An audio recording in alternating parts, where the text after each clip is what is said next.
If you enjoy playing video games like me, you might have heard about the Stop Killing Games petition, which has reached its final goal of 1 million signatures, even though we need more than that, because they're saying that some of them might not be valid, but still, go sign the petition. Basically, it's all a consumers' initiative that wants to prevent publishers to, as the name goes, kill a game and leave that game in a functional state.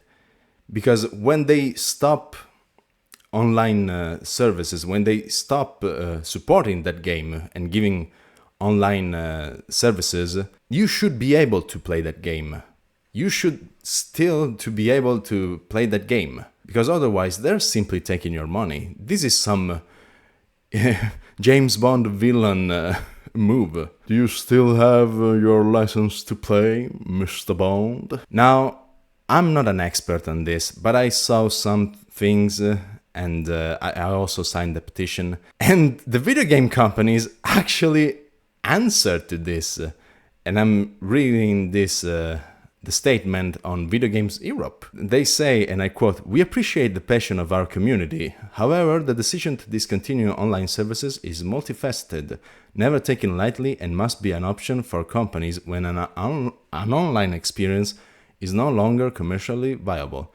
Sure, I mean, obviously you can't possibly and financially support a game all the time because you have to move on with your other projects, of course. But then they continue, "We understand that it can be disappointing," that's an understatement, "for players, but when it does happen, the industry ensures that players are given fair notice of the prospective changes in compliance with local consumer protection laws." Now see, this didn't happen. The most famous episode is with the game The Crew from Ubisoft. They didn't give enough time.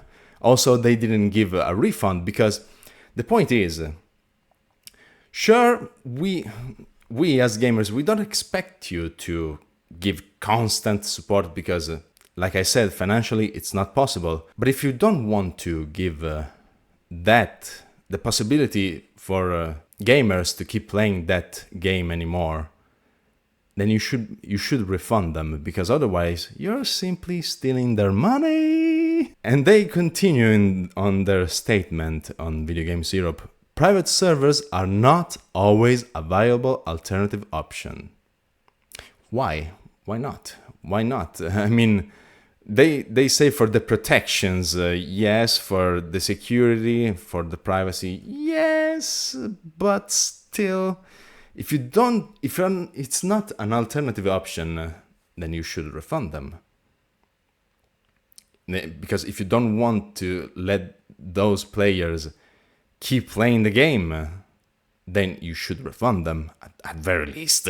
Also, another thing they say, "Many titles are designed from the ground up to be online only." Now, here's the thing. With multiplayer games, I can understand that. With multiplayer games, obviously, you need to be online.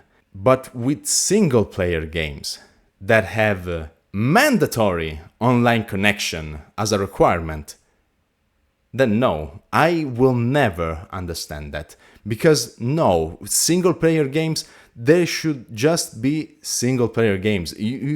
You don't need an internet connection, an online only experience. No, we don't want that. We still want to play that darn game. That's the whole point, fellas. I remember back in the days when we didn't need we didn't need internet. We didn't need anything. You just put the disc on your console or on your PC, and you would just play the game. That's the whole point. We want to play the game. We want to still have that experience. It's not a product. It's an experience. Some games are even masterpieces. That's the whole point. That's why we are so disappointed with video game companies. They're just selling products. Well, actually, they're selling licenses and they can revoke that license from you without giving you enough time to do anything, and apparently without giving you the possibility to play that game. So this is the whole point of the initiative, video game companies. This is the whole point. And they say these proposals would curtail developer choice by making these video games prohibitively expensive to create. Really? Too expensive to create? Fellas, like I said, we don't need so many things. There are many developers who make a game out of nothing. They just need the idea and they make an entire game. And you, multi-millionaires video game companies, it's too expensive to create a single game? This sounds a little bit... So yeah, I support this petition because I love playing games. I love experiencing video games because, again, it's all about the experience. Ross Scott, this initiative was promoted more by Ross Scott. Dude, big respect for your work. So he's more of an expert about this, and I'm not that much of an expert, and I'm not that much of a talker, as you can tell. So yeah, guys, I'll put a link in the description for the petition, for the statement as well, because if for me it's just an excuse. It's just a giant excuse from video game companies, because they don't want to refund you. They don't want you to keep playing the game. Oh, you know, this license you bought from us for $70? Yeah, you can't play that anymore. We don't want licenses. We want games.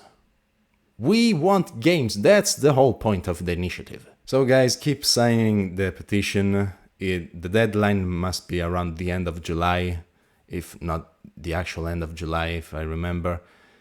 So please,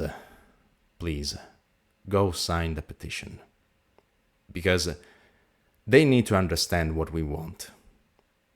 And if they want to keep selling their products, because we want games, not products, there are a lot of good video game companies that sell great games, great masterpieces. So please, go sign the petition. Let them understand what we want. I'll put a link in the description for everything, for Ross' channel, because he probably will explain this to you better than me. But still, I wanted to add my voice to the ones of many other gamers and YouTubers, because many people are supporting this, because it's important, you know? It's something greater than us. And even though I have a small YouTube channel, hey, you never know, I might reach someone. So make sure to sign the petition, and I'll see you on the next one. Bye, fellas. Have a great day.